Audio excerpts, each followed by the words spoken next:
Bab 3792. Tanah berbahaya roh binatang. Pantas saja kepala iblis Fu pusing.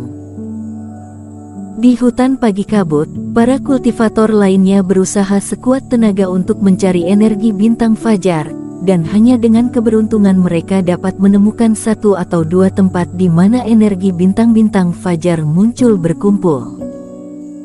Karena itulah, terkadang bahkan setelah mencari untuk waktu yang lama, hanya sedikit aura yang ditemukan. Namun, di wilayah berkabut hijau ini, bunga bintang fajar malah bermekaran seperti barang tak berharga. Jika semua itu diserap, akan betapa banyaknya energi bintang fajar. Adegan semacam ini benar-benar sepenuhnya berbeda dari yang di luar, sangat tidak biasa. Kamu tidak terkena taktik ilusi, semua ini nyata, kata Erikin dengan tenang. Kalau begitu bukankah kita telah masuk ke sebuah tanah berkah? Akan sangat mudah bagi kita untuk mengumpulkan energi bintang fajar di tempat ini, kata iblis Fu dengan bersemangat. Tanah berkah. Apa kamu lupa menghitung sesuatu? Hah?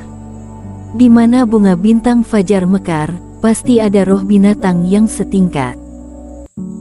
Dengan begitu banyak bunga bintang fajar yang berkumpul di sini, menurutmu berapa banyak roh binatang yang akan terembun di sini?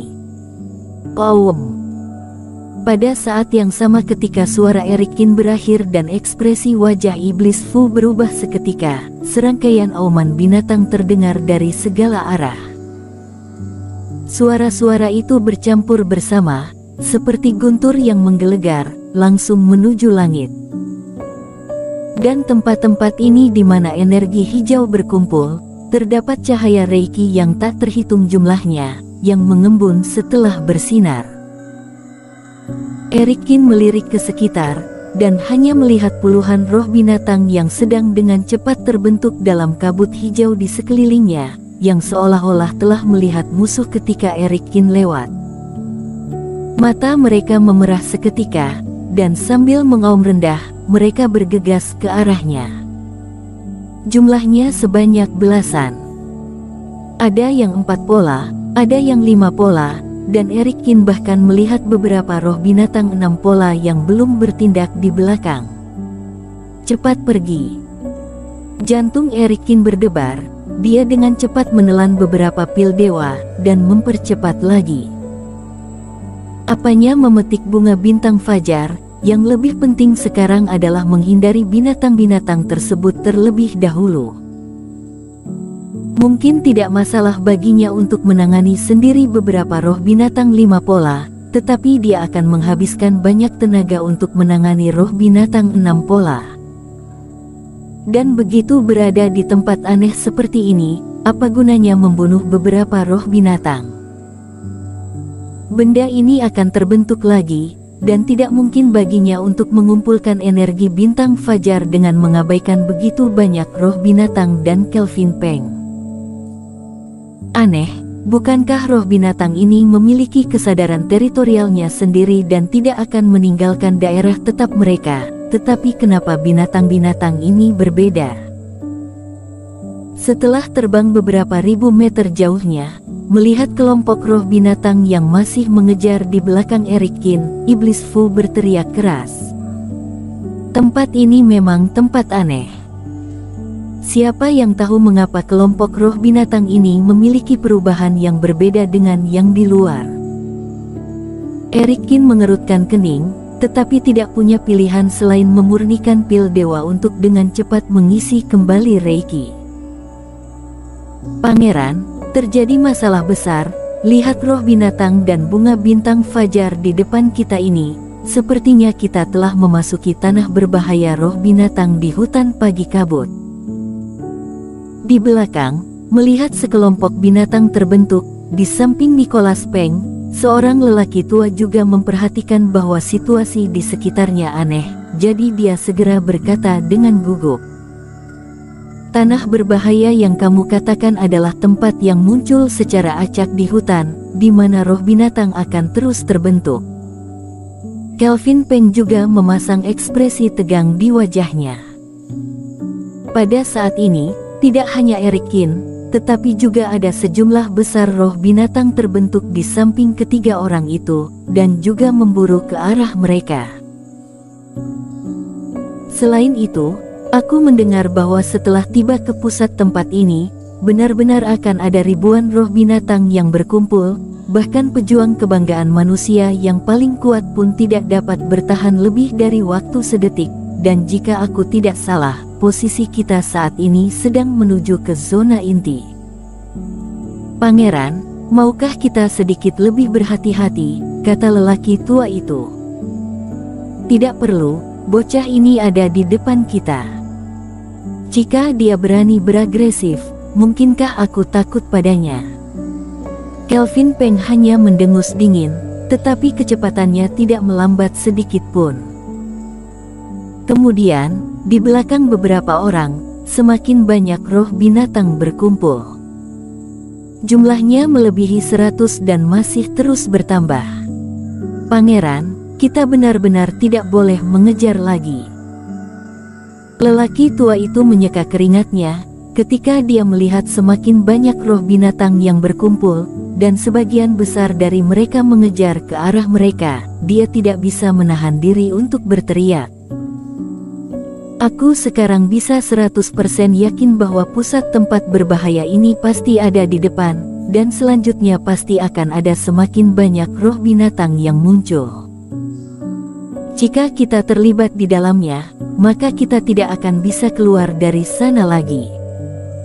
Wajah lelaki tua lainnya bahkan memucat. Dia merasa jika dia berani berhenti sekarang, semua roh binatang di sekitarnya akan segera menyerbu ke arahnya dan mencabik-cabik mereka.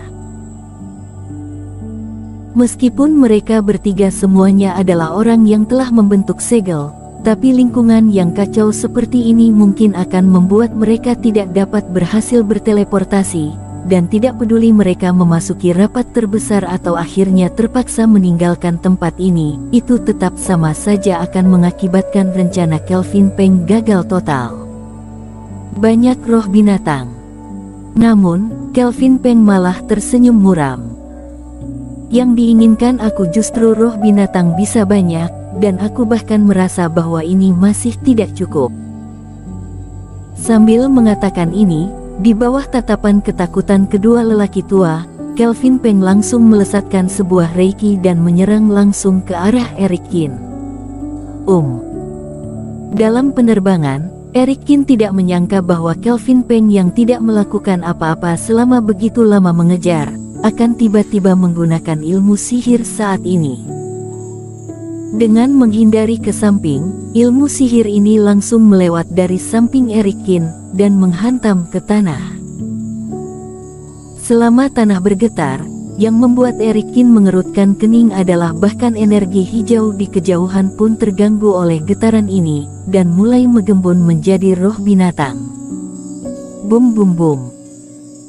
Segera setelah itu, Kelvin Peng terus melakukan tembakan. Kali ini ilmu sihir tidak datang ke arah Eric Qin sama sekali, tetapi langsung melesat ke depan dan kedua sisi Eric Qin. Gerakan ini semakin kuat, tanah bergetar, kabut bergulung, dan semakin banyak roh binatang bermunculan tanpa henti.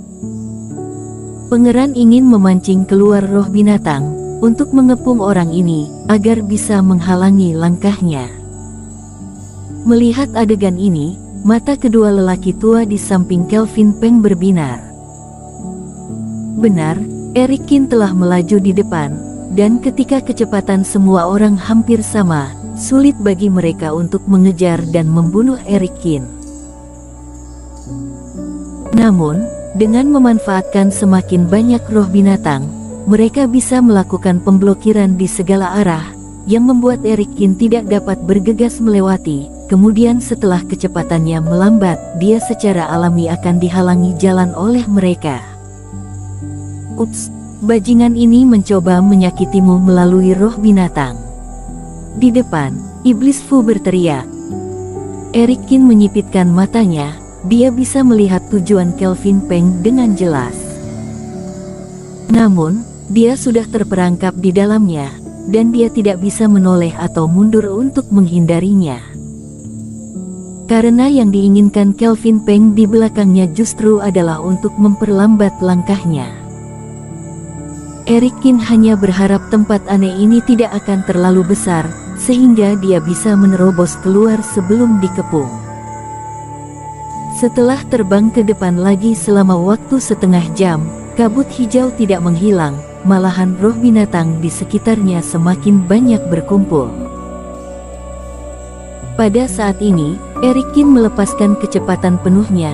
Dia harus sambil terus menghindar ke kiri dan ke kanan, sehingga bahkan dia memegang pedang Kingtong di tangannya. Kadang-kadang dia harus menyerang untuk menerbangkan roh binatang yang tidak bisa dihindari itu. Akibatnya, kecepatan Eric Kin menjadi semakin lambat. Rencana pangeran telah mulai berlaku. Ketika kedua lelaki tua melihat ini, ekspresi mereka menjadi lebih bersemangat. Bersama Kelvin Peng, ketiganya tidak hanya terus membombardir ke depan Eric Kin untuk menciptakan lebih banyak lagi roh binatang, tetapi juga memanfaatkan kesempatan untuk memperpendek jarak dan mulai mencoba menyerang langsung ke Eric Kin. Eric Kin, aku merasa bahwa jika kita terbang seperti ini, kita akan semakin dekat ke pusat bahaya, kata Iblis Fu dengan sungguh-sungguh. Bersambung.